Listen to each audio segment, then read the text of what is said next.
Vote পরবর্তী পরিচিত সেই বাংলার রাজনৈতিক বলি হলো আরও এক তরতাজা যুবক। হাসি মুখের সেই ছেলেটি ভারতীয় বায়ুসেনার প্রাক্তন কর্মী এবং তৃণমূলের আমল থেকেই শুভেন্দু অধিকারীর একেবারে ছায়া সঙ্গী। ক্রমে যিনি শুভেন্দুর ভাই হয়ে ওঠেন, চন্দ্রনাথ রথ।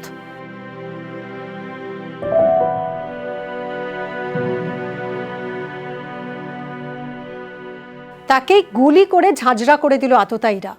রাজনীতির ময়দানে নেতা মন্ত্রীদের আশেপাশে তো কত মানুষই থাকেন, কিন্তু ভিড়ের মাঝে কেউ কেউ হয়ে ওঠেন ভরসার অন্যতম নাম। শুভেন্দু অধিকারীর কাছে চন্দ্রনাথ রথ ছিলেন ঠিক তেমনটাই, কেবল একজন আত্মসহায়ক নন, বরং নিজের ভাইয়ের মতো। সেই চেনা মুখ, সেই মৃদুভাষী মানুষটি আজ আর নেই। মাত্র 41 বছরেই শেষ হলো এক উজ্জ্বল জীবন। তার খুনের খবর চাউর হতেই শোকের ছায়া শুধু যে রাজনৈতিক মহলে তাই নয়, চণ্ডীপুরের সাধারণ মানুষের ঘরে ঘরে। শুভেন্দু অধিকারীর ফাইল বয়ে নিয়ে যাওয়া, শুভেন্দুর মিটিং মিছিলের প্ল্যান করা, শুভেন্দুর একেবারে ছায়া সঙ্গী ছিলেন এই চন্দ্রনাথ রথ। বায়ুসেনা থেকে অবসর গ্রহণের পর বিজেপি নেতা শুভেন্দু অধিকারীর আত্মসহায়ক হিসেবে কাজ শুরু করেছিলেন। যাবতীয় কাজকর্ম সামলাতেন, সেটা রাজনৈতিক হোক বা অরাজনৈতিক কর্মসূচি। শুভেন্দু তাকে ভাইয়ের চোখেই দেখতেন। তাঁর অমায়িক ব্যবহারে মুগ্ধ হননি এমন মানুষের খোঁজ দূরবীন দিয়েও মিলবে না। মুখে সারাক্ষণ হাসি লেগে থাকত। সেই চন্দ্রনাথের খুনের ঘটনায় হতবাক হয়ে গিয়েছেন সকলেই। প্রশ্ন উঠেছে, এই খুন আসলে কতটা রাজনৈতিক আর কতটা অরাজনৈতিক। 1984 সালের 11ই অগস্ট পূর্ব মেদিনীপুরের চণ্ডীপুরে জন্ম চন্দ্রনাথের। ছোটবেলা থেকেই পড়াশোনায় ছিলেন তুখোড়। রহরা রামকৃষ্ণ মিশনের ভাবধারায় বড় হওয়া ছেলেটি 2000 সালে মাধ্যমিকের রেজাল্টে নজর কেড়েছিলেন সবার। মিশনের সেই নিয়ম নিষ্ঠা আর আধ্যাত্মিক চেতনার রেশ বয়ে বেরিয়েছেন আজীবন। একটা সময় সন্ন্যাস নেওয়ার প্রবল ইচ্ছে ছিল, কিন্তু শেষ পর্যন্ত দেশ সেবার টানে যোগ দিয়েছিলেন ভারতীয় বায়ুসেনায়। বায়ুসেনার সেই কঠোর অনুশাসনে 18 বছর কাজ করার পর যখন স্বেচ্ছা অবসর নিলেন, তখনও তার চোখে ছিল নতুন একটা কিছু করার স্বপ্ন। মা আর ভাই তার জগৎ। চন্দ্রনাথকে যারা চেনেন তারা বলেন তার মতন দেশভক্ত বিরল। দেশ সেবার টানেই ভারতীয় বায়ুসেনায় যোগ দিয়েছিলেন, যদিও পূর্ণ সময়ের জন্য নয়, শর্ট টার্ম সার্ভিসে। চন্দ্রনাথের নাকি ছোট থেকেই আধ্যাত্মিক পথে এগোনোর ইচ্ছা ছিল। চাকরিতে অনীহা থাকায় ইচ্ছা ছিল সন্ন্যাস নেওয়ার, কিন্তু সেই ইচ্ছে সফল হয়নি।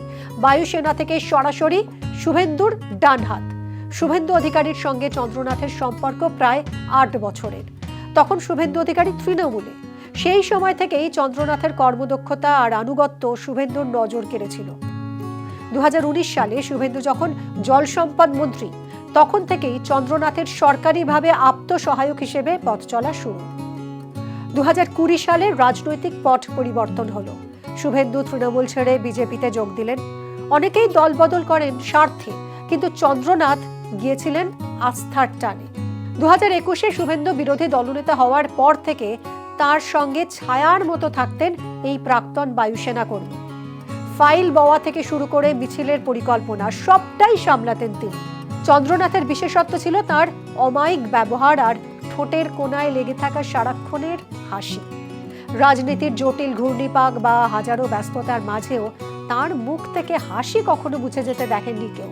অত্যন্ত আধ্যাত্মিক মানুষ হয়েও কর্পোরেট জগৎ থেকে রাজনীতির ময়দান, সব জায়গাতেই তিনি ছিলেন সাবলীল। শুভেন্দু তাকে নিজের ভাইয়ের মতো দেখতেন।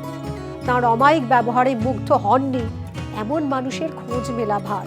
18 বছর বায়ুসেনার চাকরি করেছেন, তারপর স্বেচ্ছা অবসর নিয়ে একটা কর্পোরেট সংস্থায় যোগ দিয়েছিলেন। অবসর নেওয়ার পরে শুভেন্দু অধিকারীর সঙ্গে কাজ শুরু করেন। বাড়ি পূর্ব মেদিনীপুরের পুলুপ এলাকার ঈশ্বরপুর 5 গ্রাম পঞ্চায়েত এলাকায়। শুভেন্দু অধিকারী তৃণমূলে থাকার সময় থেকেই ব্যক্তিগতভাবে পরিচয় ছিল তাদের। তখন থেকেই বিশেষ আস্থাভাজন ছিলেন চন্দ্রনাথ।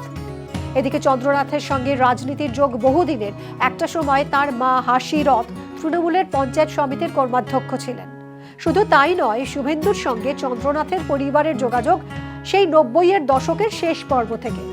তারপর শুভেন্দু তৃণমূলে যোগ দেওয়ার পরে তিনিও তখন থেকেই তৃণমূলের ঘরের মানুষ। 2020 সালে শুভেন্দু তৃণমূল ছেড়ে বিজেপিতে যোগ দিয়েছিলেন। শুভেন্দু অনুগামী হয়ে জোড়াফুল ছেড়ে পদ্ম শিবিরে যোগ দেন হাসিও। কাজের সূত্রে মধ্যমগ্রামের একটি ফ্ল্যাটে থাকতেন চন্দ্রনাথ। 6ই মের সেই অভিশপ্ত রাত বাড়ি ফেরার পথে তাঁর জীবনের শেষ রাত হয়ে রইল। শোনা যাচ্ছিল শুভেন্দু অধিকারী মুখ্যমন্ত্রী হলে বড় দায়িত্ব পেতে পারেন চন্দ্রনাথ, কিন্তু তার আগেই সব শেষ।